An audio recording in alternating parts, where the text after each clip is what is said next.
संगीता जो कि परेशान खड़ी हुई थी और उसे पेड़ घूर कर देख रहा था। ये इसका भाई है। इसी बोलता है, दादाजी तुम्हें मना किए हैं, तुम घर से बाहर नहीं जा सकती। वो अपने भाई से रिक्वेस्ट करती है और एक बार जंगल में जाने की कोशिश करती है। ये लड़का से संगीता बहुत ज़्यादा प्यार करती है। तभी उसके दादाजी वहाँ पर आ जाते हैं और बोलते हैं, संगीता तुम इस लड़के के साथ क्या कर रही हो? और लड़के से भी पूछते हैं, तुम संगीता के पीछे क्यों पड़े हो?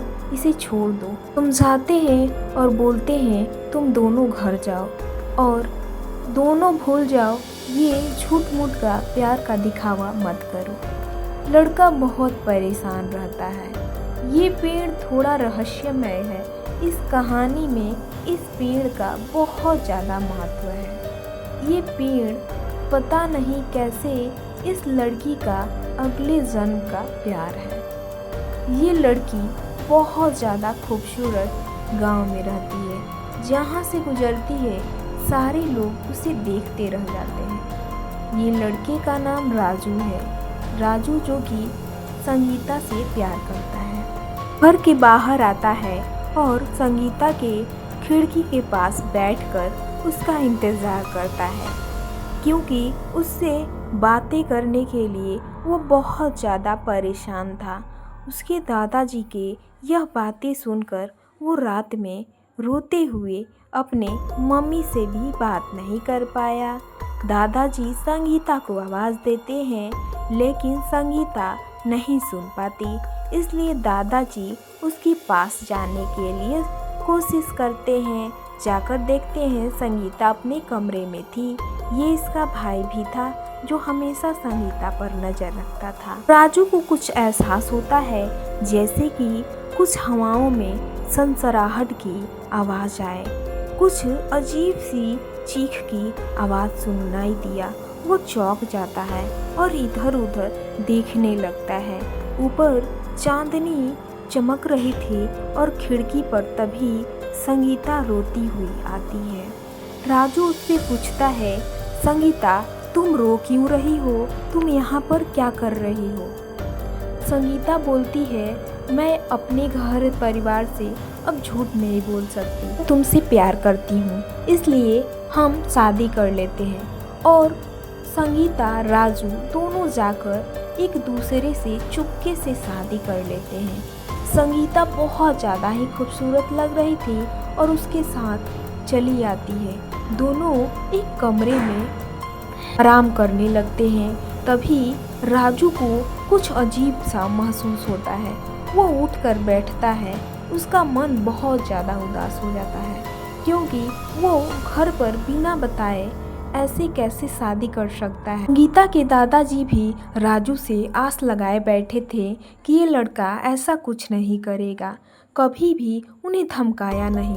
वो लड़का चुपके से बाहर निकलता है और घर के पास अपनी मम्मी के दरवाजे पर आता है और चुपके से अपनी मम्मी को देख रहा था कि उसकी आंटी आती है और जिस घर में उसने संगीता को छुपा रखा था उस घर की दरवाज़ा खोलने लगती है। राजू बहुत ज़्यादा ही घबरा जाता है और डर के मारे इधर उधर करने लगता है।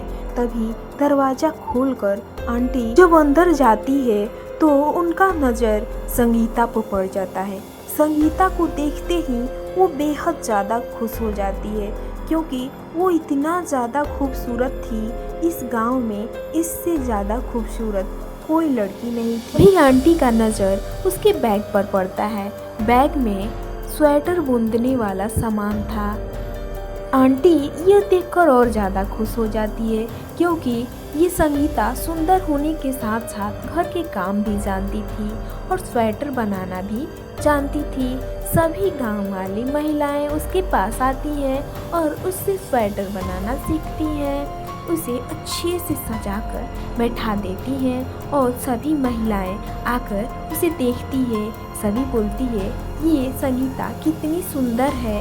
ये देखकर राजू घबरा जाता है, क्योंकि ये क्या हुआ उसे खुद पता नहीं था। राजू को बहुत ज़्यादा घबराहट हो रहा था। क्योंकि वो समझ गया था कि मेरे पीछे वो पेड़ पड़ चुका है। संगीता के आंखों में आंसू आ जाता है क्योंकि संगीता इमोशनल हो चुकी थी इतना ज़्यादा प्यार और दुलार देखकर, क्योंकि उसके घर में सिर्फ दादाजी और उसका एक छोटा भाई था। संगीता अपने राजू से मिलने के लिए बाहर जाने लगती है। राजू बोलता है तुम कमरे में बैठो, मैं आता हूँ, क्योंकि उसे बहुत ज़्यादा घबराहट हो रहा था। उस पेड़ के पास भागते हुए जाता है।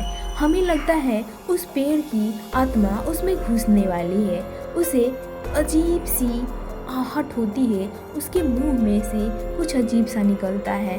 वो बहुत ज़्यादा हैरान परेशान रहता है। इसके अंदर वही पेड़ की आत्मा घुस चुकी थी, क्योंकि उस पेड़ ने बोला था संगीता से, मैं तुम्हें अपना बनाकर रहूँगा। उस लड़के में वो पेड़ घुस चुका था।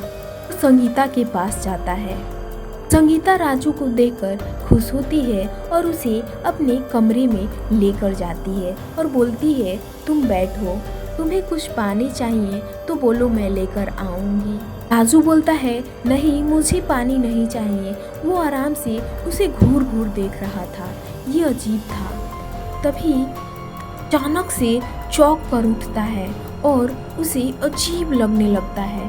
फिर से हवाएं अजीब चलने लगती है और अंधेरा सा काली बादल घेर लेती है। गांव की महिलाएं आपस में विचार करने लगती है ये क्या हो रहा है। सभी गांव वाले बहुत ज़्यादा डर जाते हैं। सभी यहाँ पर पार्टी मना रहे थे और सभी के हाथ कांपने लगते हैं और सबके चेहरे पर 12 बज चुका था। संगीता के दादाजी राजू से मिलने आते हैं और राजू से बोलते हैं राजू नहीं हो।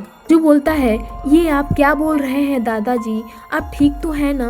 दादाजी बोलते हैं तुम राजू हो तो ये लो पोटली और अपने पास रखो। दादाजी बोलते हैं अगर तुमने मेरी बेटी से शादी कर ही लिया है तो मेरी बेटी का ध्यान रखना और इस पोटली को अपने पास ही रखना। दादाजी ने उसे जबरदस्ती पोटली पकड़ाई और उसके लिए थोड़ी सी कुछ पॉकेट में चूरन लेकर आए थे। राजू को देते हैं खाने के लिए। राजू बोलता है दादाजी यह क्या है। दादाजी बोलते हैं तुम्हें ये खाना होगा, तभी मुझे विश्वास होगा कि तुम असल में राजू हो, क्योंकि मैं जानता हूँ संगीता के पीछे वो पेड़ सालों से पड़ा हुआ है और मैं अपनी बेटी को बचा कर रहूंगा। राजू आकर अपने कमरे में बैठता है। सभी गाँव में शांति थी और की मौसम थी। सभी अपने कमरे में सोते हैं। राजू भी अपने कमरे में सोता है। संगीता उसके पास आती है और वहाँ पर सोती है। संगीता बहुत उदास थी क्योंकि राजू पहले जैसा नहीं दिख रहा था। वो दादाजी की पोटली अपने हाथों में रखे हुए था और इसे ध्यान से देख रहा था। तभी उसके हाथ पर हमें पेड़ की छाया जैसे चित्र दिखाई देता है। संगीता उससे पूछती है राजू तुम ठीक तो हो ना। तभी वो पेड़ में बदल जाता है और उसे बोलता है मैंने बोला था ना कि मैं तुम्हें अपना बनाकर रहूँगा।